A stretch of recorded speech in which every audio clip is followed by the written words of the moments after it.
ચાલો વિદ્યાર્થી મિત્રો, હવે જોઈએ આપણે ટોપિક 5.6 ન્યૂટનનો ગતિનો ત્રીજો નિયમ. જો આ નિયમ ડિસ્કસ કરીએ એ પહેલા થોડીક વાતો સમજી લઈએ. એક વિધાન આપું છું, સમજજો. પદાર્થ પર બાહ્ય બળ હંમેશા બીજા પદાર્થને લીધે ઉદ્ભવે છે. ઇન્ટરેસ્ટિંગ. પદાર્થ ઉપર બાહ્ય બળ એ હંમેશા બીજો કોઈ પદાર્થ આપી શકે છે. આ વાતને સમજવા માટે થઈને એક સિમ્પલ ઉદાહરણ લઉં. તમે આવી રીતે સ્પ્રિંગને, બોલપેનમાં જે સ્પ્રિંગ છે તેને જોઈ હશે. આ સ્પ્રિંગ છે, અત્યારે નોર્મલ કન્ડિશનમાં છે, ખેંચાયેલી દબાયેલી નથી. હવે તમે તેના ઉપર આવી રીતે બાહ્ય બળ લગાડો છો, એટલે તમે એ સ્પ્રિંગ ઉપર બાહ્ય બળ લગાડ્યું છે. પણ આ સમયે સ્પ્રિંગ પણ તમને બાહ્ય બળ લગાડે છે. આ સ્પ્રિંગ છે તમને આમ બહાર તરફ બળ લગાડશે. આ તમે અનુભવી શકતા હશો. આ જે બળ છે, જો આ જે પીળા રંગથી બતાવેલું છે એ બળ તમે સ્પ્રિંગ ઉપર લગાડ્યું છે, અને આ જે જાંબલી કલરથી બતાવેલું છે એ બળ સ્પ્રિંગ તમારા હાથ ઉપર લગાડે છે. બરાબર? એટલે તમારા માટે સ્પ્રિંગ વડે લાગેલું બળ એ બાહ્ય બળ છે, અને સ્પ્રિંગ માટે તમે લગાડેલું બળ એ બાહ્ય બળ છે. હું આ બેને એફ ડેશ એવું નામ આપી દઉં. આ જાંબલી બળને એફ ડેશ નામ આપી દઉં. તો કહી શકાય કે એફ એ આપણા દ્વારા સ્પ્રિંગ માટે લાગેલું બાહ્ય બળ છે, જ્યારે એફ ડેશ એ આપણી ઉપર સ્પ્રિંગ દ્વારા લાગેલું બાહ્ય બળ છે. હવે અહીં તો આ સંપર્કની વાત આવી. એમ આપણે સ્પ્રિંગ સાથે સંપર્ક કરીએ અને બળ લગાડીએ તો એ આપણને બાહ્ય બળ લગાડે છે. બરાબર? પણ શું સંપર્ક વગર પણ બળ લાગે? તેનું એક સિમ્પલ ઉદાહરણ આપણે જોઈએ તો તમે પૃથ્વી માટે થઈને આ ઉદાહરણ લઈ શકો. જો દાખલા તરીકે આ અહીં પૃથ્વી છે અને આ તેના ઉપર કોઈ એક પદાર્થ છે. આ પદાર્થ દૂર રહેલો છે. હવે સ્વાભાવિક છે કે પૃથ્વી આ પદાર્થને પોતાના તરફ ખેંચશે, એટલે કે આ પદાર્થ પર પૃથ્વી દ્વારા બાહ્ય બળ લાગશે. તો શું આ જ સમયે આ પદાર્થ દ્વારા પૃથ્વી ઉપર પણ કોઈ બાહ્ય બળ લાગશે? તમને જવાબ સાંભળીને આશ્ચર્ય થશે, પણ જવાબ છે હા. અહીં આ પૃથ્વી પર આ જે પદાર્થ છે બહારનો, એ પદાર્થ પણ બળ લગાડશે. તેને આપણે એફ ડેશ નામ આપીએ. આ બળ આપણે પૃથ્વીના દ્રવ્યમાન કેન્દ્રથી દર્શાવવું જોઈએ.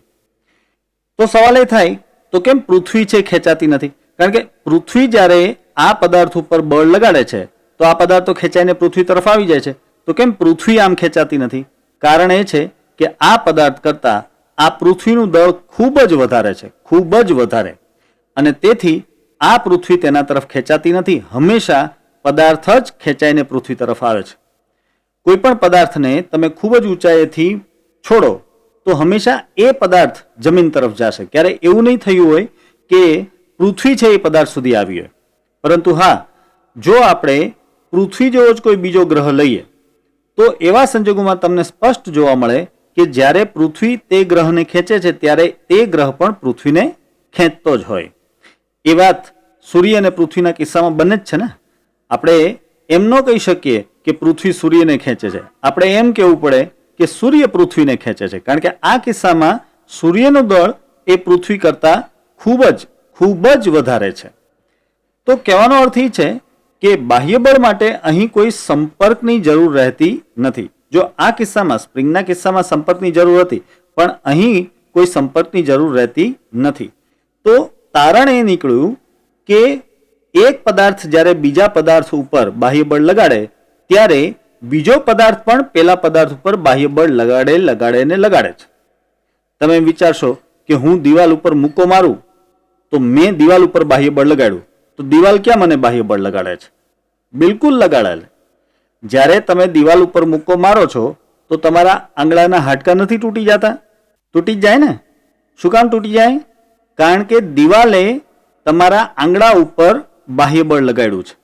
હા, એ વાત અલગ છે કે દિવાલ સામે ચાલીને તમારા આંગળા સુધી નથી આવી, પણ જ્યારે તમારો મુક્કો, હાથનો મુક્કો એ દિવાલને બરાબર સંપૂર્ણપણે અડી ગયો હોય અને તેના દ્વારા સંપૂર્ણપણે દિવાલ ઉપર બળ લાગતું હોય, ત્યારે જ દિવાલની સપાટી પરના અણુઓ, પરમાણુઓએ તમારા હાથના હાડકાઓ ઉપર બાહ્ય બળ લગાડી દીધું હોય, અને તેથી જ તમારા હાથના હાડકાં તૂટી જાય, એટલે હાથમાં દુખે. તો આપણા હાથમાં શું કામ દુખ્યું ભાઈ? બળ તો આપણે દિવાલને લગાડ્યું હતું, તો આપણો હાથ શું કામ દુખે? કારણ કે દિવાલે આપણા હાથ ઉપર બળ લગાડ્યું. આ વાતને સમજવા એક બિલકુલ સિમ્પલ ઉદાહરણ આપું. જો તમે કોઈ વ્યક્તિને ઝાપટ મારો તો બેશક એ વ્યક્તિને ગાલ ઉપર ચરચરી જશે, પણ એ સમયે શું તમને આંગળા ઉપર પણ બળ નથી લાગેલું હતું? તમે આંગળા દ્વારા વ્યક્તિના ગાલ ઉપર બળ લગાડ્યું, તો એ સમયે તેના ગાલ દ્વારા તમારા હાથ ઉપર પણ બળ લાગ્યું જ હોય છે. પણ ખાલી એટલું જ છે કે ગાલની સહનશક્તિ કરતા હાથના આંગળાની સહનશક્તિ વધારે હોય છે. ઉપરાંત હાથની જે ચામડી છે એ ઓછી સંવેદનશીલ અને થોડીક જાડી હોય છે, જ્યારે ગાલની ચામડી છે એકદમ સંવેદનશીલ હોય છે, અને એટલે ત્યાં ગાલ ઉપર અસર વધારે દેખાય છે, જ્યારે હાથ ઉપર અસર ઓછી દેખાય છે. પણ ધારો કે તમારા હાથ ઉપર ફોડલા થઈ ગયા છે. હવે આ સમયે તમે સામેવાળાને ઝાપટ મારો તો તમને પણ એટલી જ અસર થાય જેટલી પેલાને ગાલ ઉપર થઈ હશે. વિદ્યાર્થી મિત્રો, આવો કોઈ અખતરો કરતા નહીં, પણ તમે આ સમજી શકતા હશો. મારે તમને ખાસ આ વાત સમજાવવાની છે કે જ્યારે એક પદાર્થ બીજા પદાર્થ ઉપર બાહ્ય બળ લગાડે એ જ સમયે ઇન્સ્ટન્ટલી જરાય ડિલે થયા વગર બીજો પદાર્થ પણ પેલા પદાર્થ ઉપર બાહ્ય બળ લગાડે જ છે. અને મજાની વાત એ છે કે આ બંને બાહ્ય બળ સમાન મૂલ્યના જ હોય છે. આ પરથી તમને હું એક વિધાન આપું છું. આ વિધાન સાંભળીને તમને થોડુંક આશ્ચર્ય થશે કે બળ કદી એકાકી નથી હોતું, બળ હંમેશા જોડમાં જ હોય છે. Force is never singular. બળ કોઈ દિવસ એકાકી નથી હોતું. એક બળ ક્યાંય અસ્તિત્વ ધરાવતું જ નથી. બળ હંમેશા જોડમાં જ હોય છે. એટલે કે જ્યારે એક પદાર્થ બીજા પદાર્થ ઉપર બળ લગાડતું હોય ત્યારે બીજો પદાર્થ છે પેલા પદાર્થ ઉપર બળ લગાડતો જ હોય. તમે કોઈ એવો કિસ્સો વિચારો કે જેમાં સિંગલ બળ હોય, એકાકી બળ હોય. મીન્સ કે એક પદાર્થ બીજા પદાર્થ ઉપર બળ લગાડતો હોય પણ બીજો પદાર્થ છે પેલા ઉપર બળ ન લગાડતો હોય. એવું કોઈ પણ ઉદાહરણ વિચારવાની કોશિશ કરજો વિદ્યાર્થી મિત્રો, નહીં મળે. કારણ કે બળ કોઈ એકાકી હોતું જ નથી, બળ હંમેશા જોડમાં જ હોય છે. અને એટલું જ નહીં, આ બંને બળ હંમેશા સમાન મૂલ્યના પણ હોય છે. તેમજ આ બંને બળ હંમેશા વિરુદ્ધ દિશાના પણ હોય છે. એવું ક્યારે નહીં બને કે બે બળ એક જ દિશામાં હોય અને પાછું ત્રીજું કોઈ બળ જ ન હોય. સમજી ગયા? હંમેશા બે બળો જ હોય છે અને બે બળો હંમેશા પરસ્પર વિરુદ્ધ દિશાના અને સમાન મૂલ્યના જ હોય છે. અને આ જ વાત છે આપણા ન્યૂટનના ગતિના ત્રીજા નિયમનો મૂળભૂત પાયો. આ પરથી ન્યૂટનના ગતિના ત્રીજા નિયમનું વિધાન આપણે આ રીતે લખી શકીએ. જો ન્યૂટનનો ગતિનો ત્રીજો નિયમ, દરેક ક્રિયાબળને હંમેશા સમાન અને વિરુદ્ધ દિશામાંનું પ્રતિક્રિયાબળ હોય છે. દરેક ક્રિયાબળને હંમેશા સમાન અને વિરુદ્ધ દિશામાંનું પ્રતિક્રિયાબળ હોય છે. એટલે કે જ્યાં ક્યાંય ક્રિયાબળ હોય ત્યાં પ્રતિક્રિયાબળ હોય જ, જેની દિશા ક્રિયાબળ કરતા વિરુદ્ધ દિશાની હોય અને મૂલ્ય છે ક્રિયાબળ જેટલું જ હોય છે. આ વિધાન બાબતે આપણે થોડાક મુદ્દાઓ જોવાના છે, એ જોઈએ અને સમજીએ.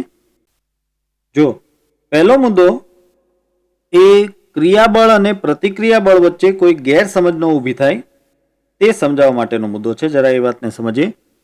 જો અહીં હું બે પદાર્થ બતાવું છું આ રીતે. અહીં પહેલા પદાર્થને આપણે એ કહીએ, બીજા પદાર્થને આપણે બી કહીએ.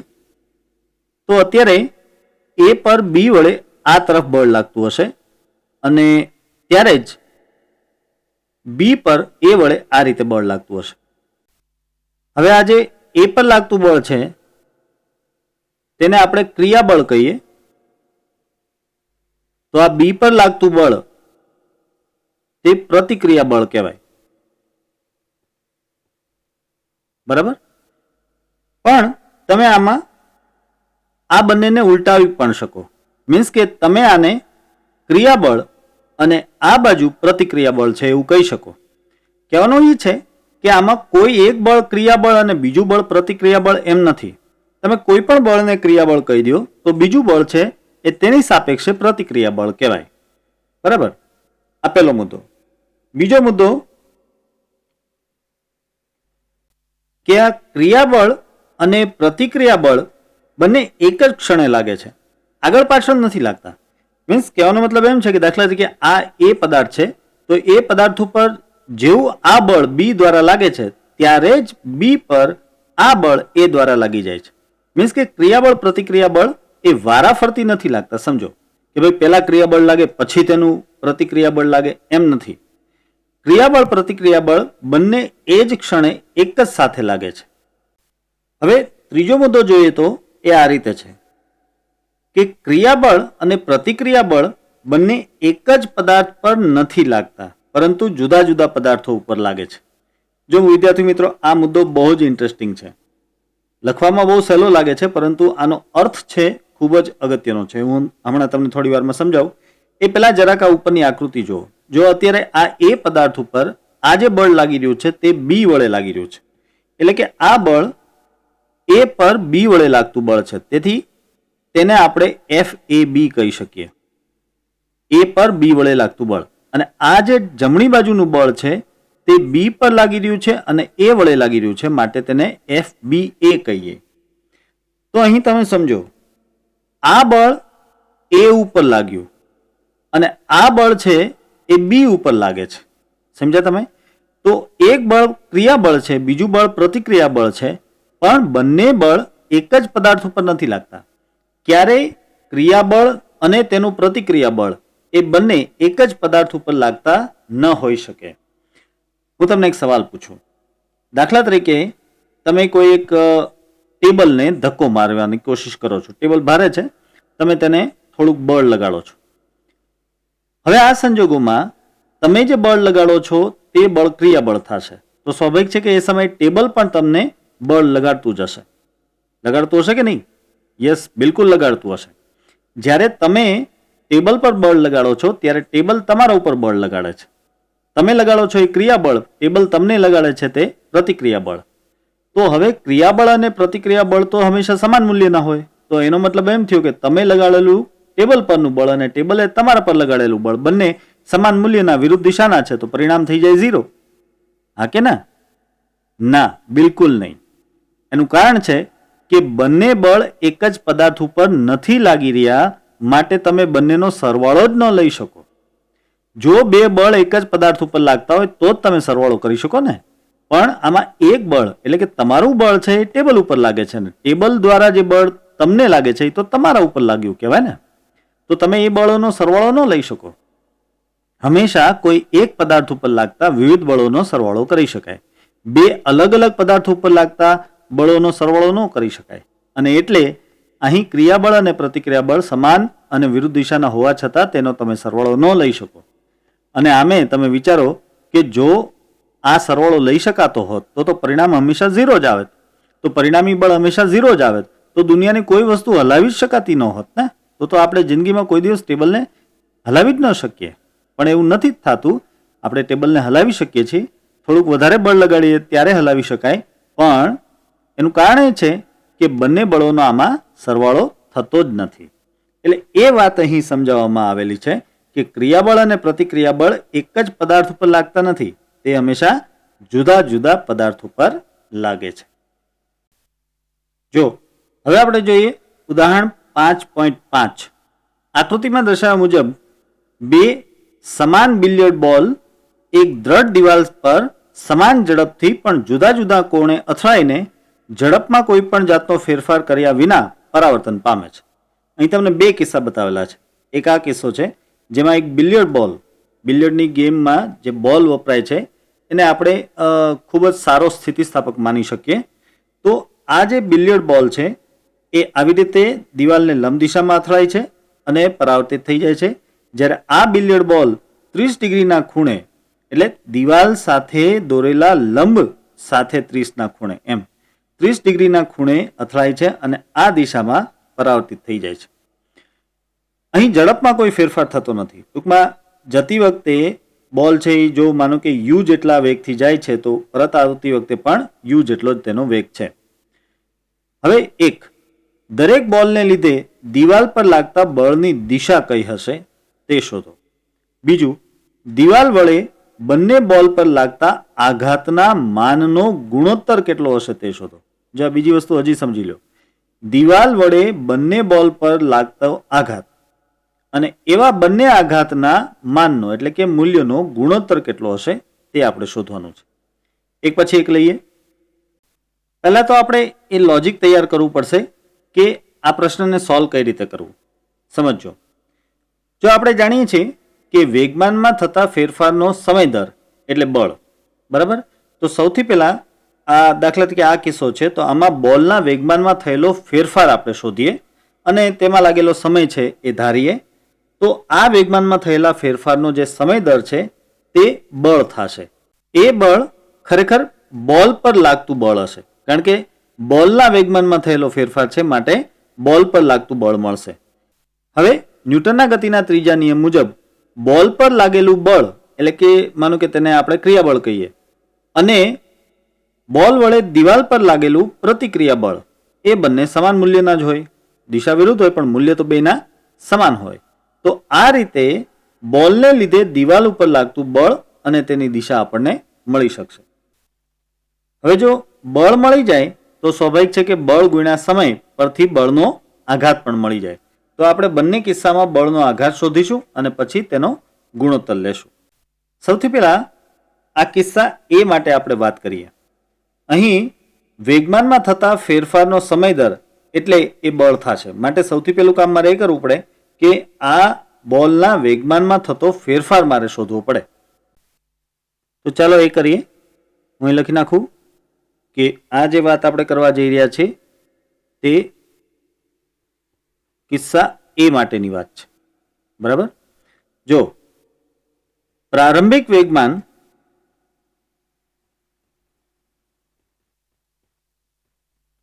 એમાં આપણે બે ઘટક લખી શકીએ. એક લખી શકીએ પીઓ એક્સ એટલે કે એક્સ દિશાનું વેગમાન, તો એ થશે એમ યુ, અને એક થશે વાય દિશાનું વેગમાન પીઓ વાય, તો એ થશે 0.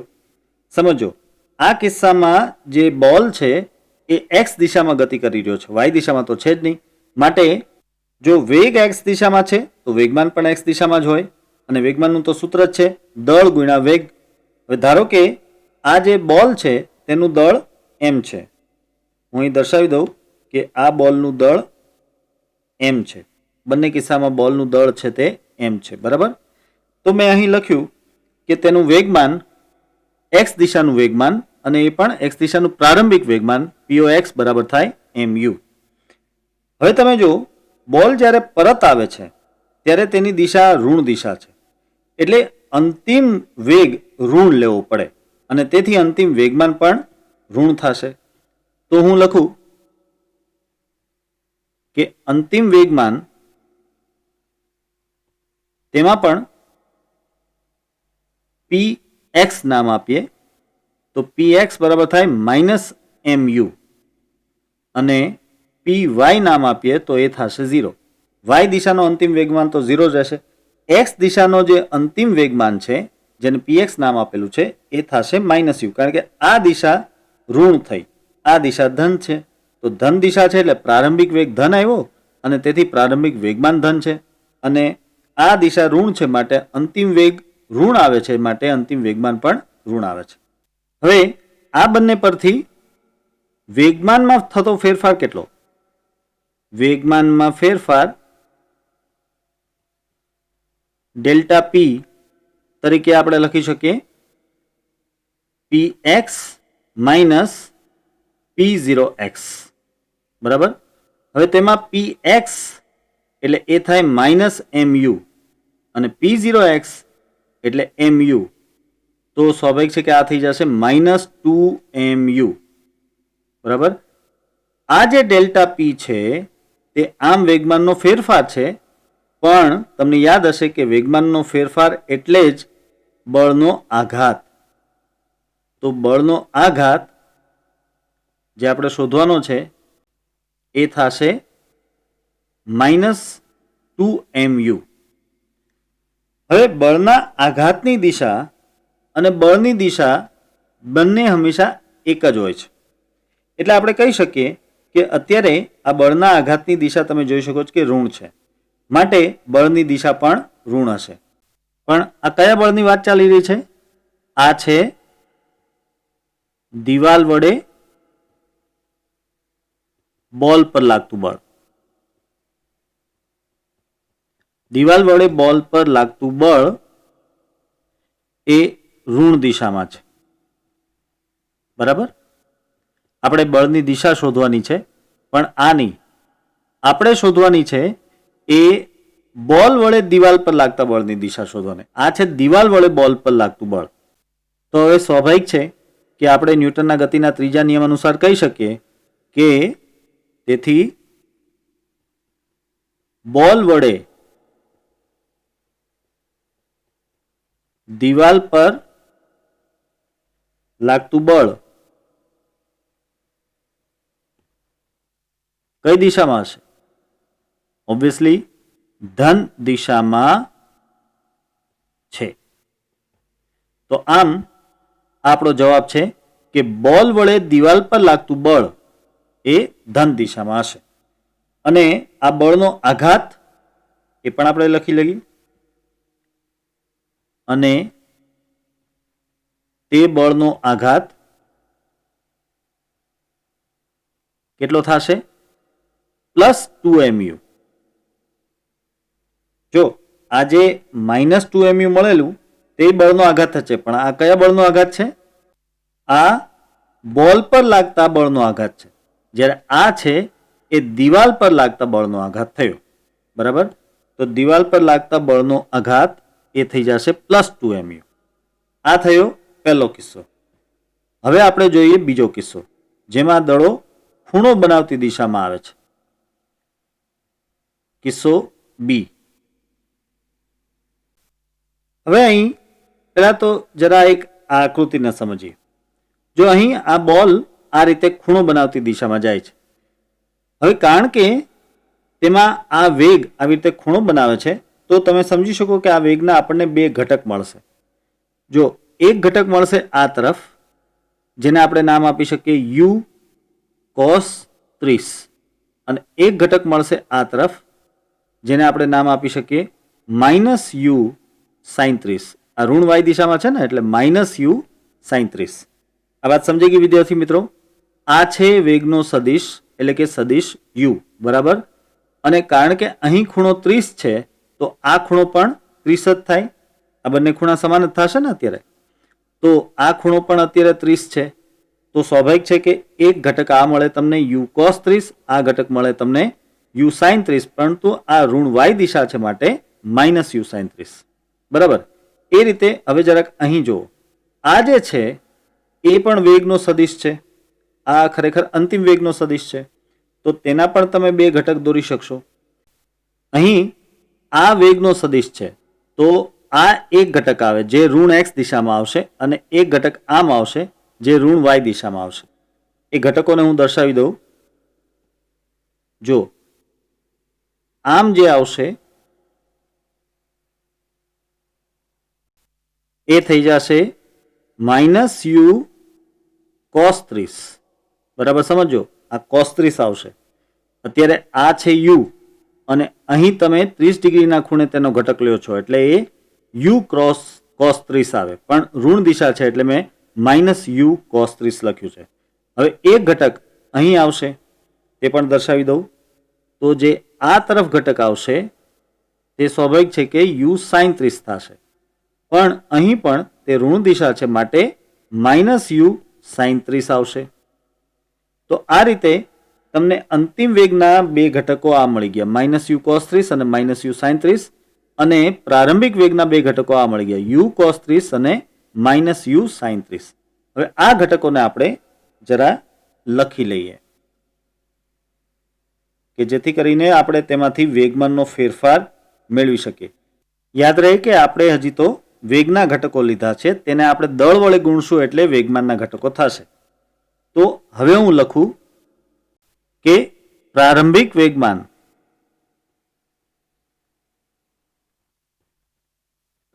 વેગમાન તેમાં એક ઘટક થશે x ઘટક, એટલે કે pox. તો એ થઈ જશે mu cos 30. બરાબર. અને એક y ઘટક પણ મળશે અહીં. આગલા કિસ્સામાં y ઘટક નહોતો, પણ અહીં તમને y ઘટક મળશે, કારણ કે વેગને y ઘટક છે તો વેગમાનને પણ y ઘટક હોય જ. આ જે ઘટક છે તેને m વડે ગુણી નાખો એટલે -mu sin 30. આ થઈ ગયો પ્રારંભિક વેગમાનનો y ઘટક. ત્યારબાદ અંતિમ વેગમાન લઈએ તો અંતિમ વેગમાનમાં આપણે માત્ર px અને py એવું નામ આપીએ. તો જો x દિશાનો વેગમાન કેટલું થશે?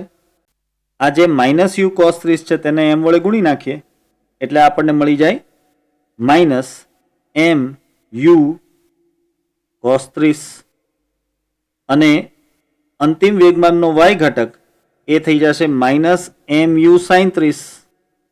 બરાબર છે ને? ચાલો હવે આપણે આ પરથી વેગમાનનો ફેરફાર લેવાનો છે. વેગમાનનો ફેરફાર એટલે કે ડેલ્ટા px. તો ડેલ્ટા px એટલે px માઇનસ p0x. હવે તમે જો px છે -mu cos 30 અને p0x છે mu cos 30. તો આ બંનેની બાદબાકી થાય એટલે તમને શું મળે? ખરેખર તમને મળશે -2mu cos 30. બરાબર છે?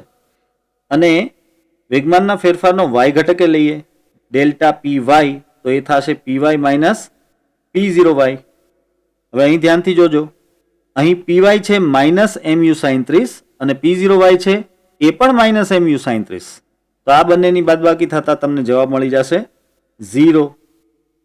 તો અહીં જોવાનું એ છે કે તમે જે વેગમાનનો ફેરફાર લીધો તેમાં x દિશામાં વેગમાનનો ફેરફાર તો તમને મળ્યો, પણ y દિશામાં વેગમાનમાં કોઈ ફેરફાર જ થયો નથી. હવે જેવી કે આપણે આગળ વાત કરી જ ચૂક્યા છીએ કે વેગમાનનો ફેરફાર એટલે જ બળનો આઘાત. તો આ વેગમાનના ફેરફાર પરથી જ આપણને બળનો આઘાત મળી જશે. તો આપણે લખીએ કે બોલ પર લાગતા બળનો આઘાત બરાબર શું? -2mu cos 30. બરાબર છે? હવે જો આ જે બળનો આઘાત છે એ ઋણ દિશામાં લાગી રહ્યો છે. બરાબર? અને એ પણ ઋણ x દિશામાં લાગી રહ્યો છે અત્યારે, કારણ કે આ જે u cos 30 ઘટક છે તે x દિશામાં છે. તો ઋણ x દિશામાં લાગી રહ્યો છે, માટે બળ પણ ઋણ x દિશામાં જ લાગતું હશે. તો આપણે લખીએ કે અહીં બોલ પર લાગતું બળ એ ઋણ x દિશામાં છે.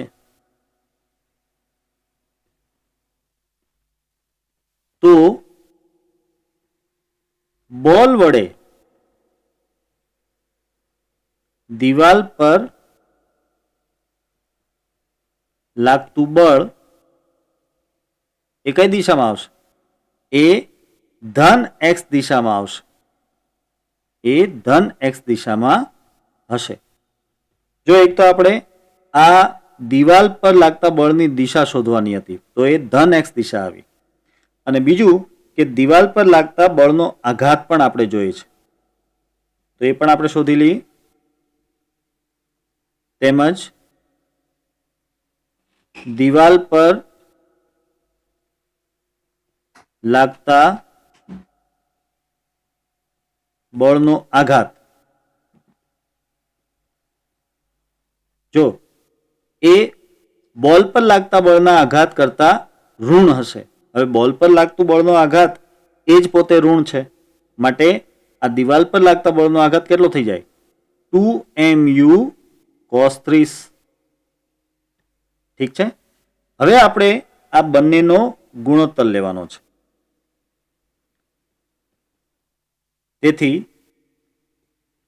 માગેલ ગુણોત્તર, જો પહેલા કિસ્સામાં જે બળનો આઘાત હતો તેનું મૂલ્ય થતું હતું માત્ર 2mu અને અહીં થાય છે 2mu cos 30. તો આ પરથી આપણે આ ગુણોત્તર કેટલો દર્શાવી શકીએ? આ ગુણોત્તર થઈ જશે માત્ર 1/cos 30. હવે cos30 એટલે શું? √3/2, તો સ્વાભાવિક છે કે આ થઈ જશે 2/√3. આ બંનેનો જો ગુણોત્તર લઈએ આપણે તો આશરે આપણને 1.2 જેવું મૂલ્ય મળશે. તો આ થઈ ગયો આપણો બીજો જવાબ. આપણને અહીં બંને બળના આઘાતનો ગુણોત્તર માંગ્યો હતો. બંને કિસ્સામાં દિવાલ પર લાગતા બળના આઘાતનો ગુણોત્તર માંગ્યો હતો અને એ ગુણોત્તર આપણને મળે છે 1.2.